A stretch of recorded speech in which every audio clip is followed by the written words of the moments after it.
Alright, today is Maiden Day for a Durafly Tundra that I picked up last week.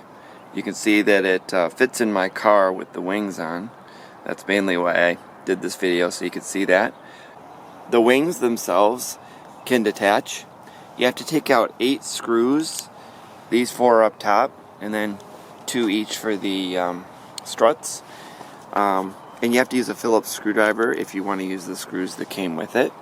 So I consider that a bit of a downside. I've seen other designs that use thumb screws or plastic plugs. But on the plus side, they have these innovative plugs that you can plug the wing in and you don't have to mess around with servo wiring at the field. That's also nice because that's a place where you can make a mistake, miswire something, and have a big problem on your hands in the air. As far as the control surfaces, very positive. Ball link hardware down here, which is awesome. I mean, it's not the most highest quality ball link hardware you'll ever see, but given the price point of the plane, I think it's really nice. Here they have an easy access to your receiver, and you can see that your 2 servos there have the adjustable. I can't think of what they're called right now, but you can loosen and tighten those to adjust the wiring to get your mechanical trim perfect, which is great. They recommend a 1300 to 2200 3S battery, but they're kind of like, just use whatever you want.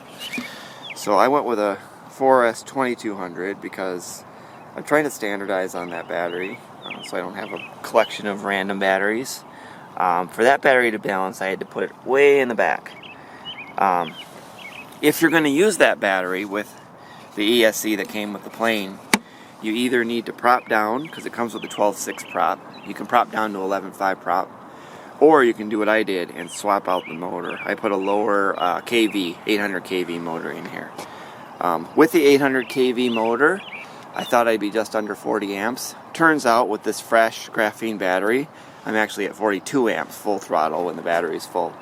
So that's something to keep in mind while I'm flying. But actually after like 15 seconds or so, that maximum drops under 40 anyway.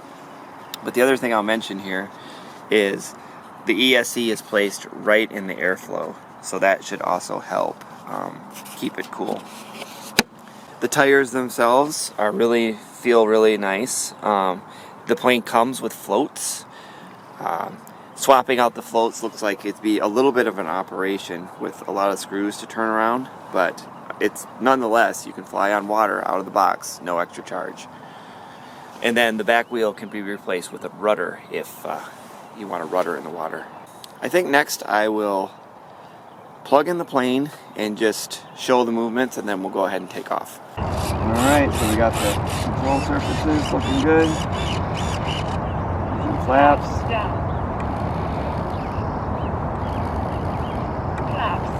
I'm going to fly without flaps at first and we'll just see how it goes.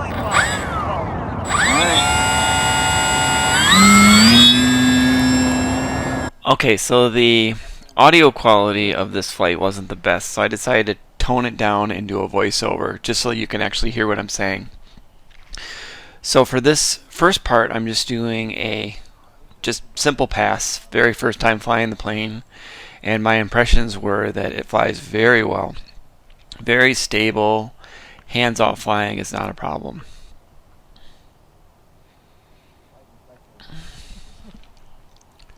Nice and stable. The next thing I'm going to try is a high-speed pass where I go full throttle, just to see how the plane handles.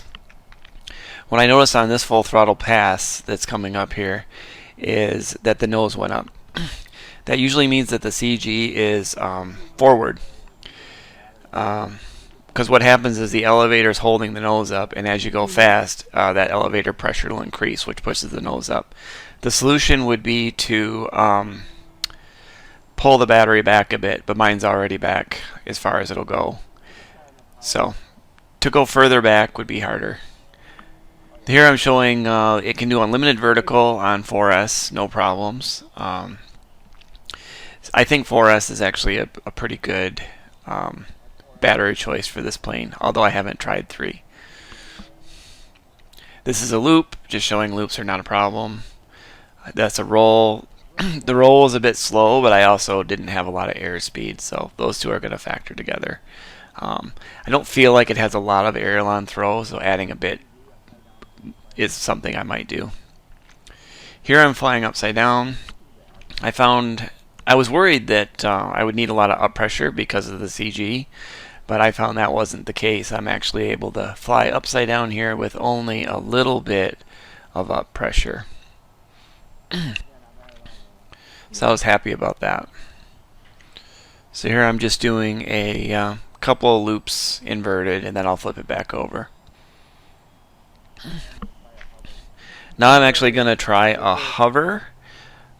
This is not a 3D plane, but so many planes these days can hover because electric gives you so much power. All you really need is the throw. So this plane, it doesn't hover as well as a dedicated 3D plane, but as you can see, you can get it up there and do some things with it. I gave it some altitude there because I wasn't sure how it would drop out, but I felt like the dropout was pretty good. I feel comfortable trying it a little closer to the ground, I think.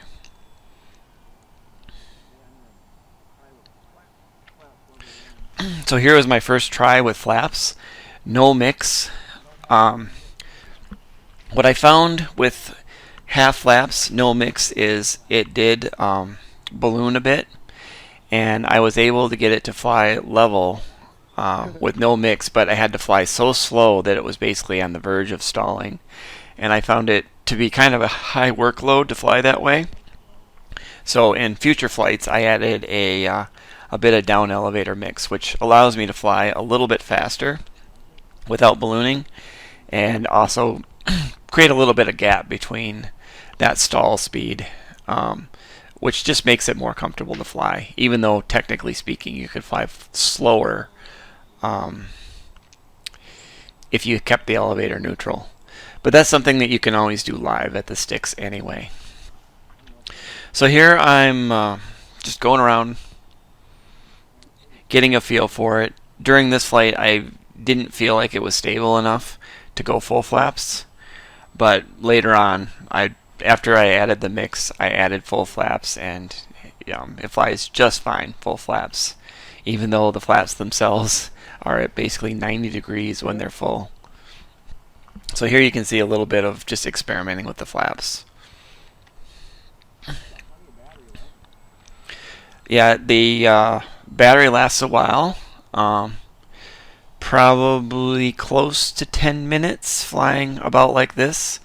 If you wanted to fly casual, you could get more than 10, but if you're really going to rip it, then it's going to be less. It just depends on how you fly. Coming in for a landing, no flaps, lands really nice.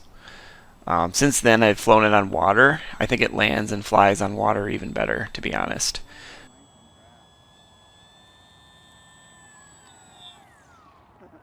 If you enjoyed this video, please give a thumbs up, and I hope you enjoy the rest of your day. Thanks.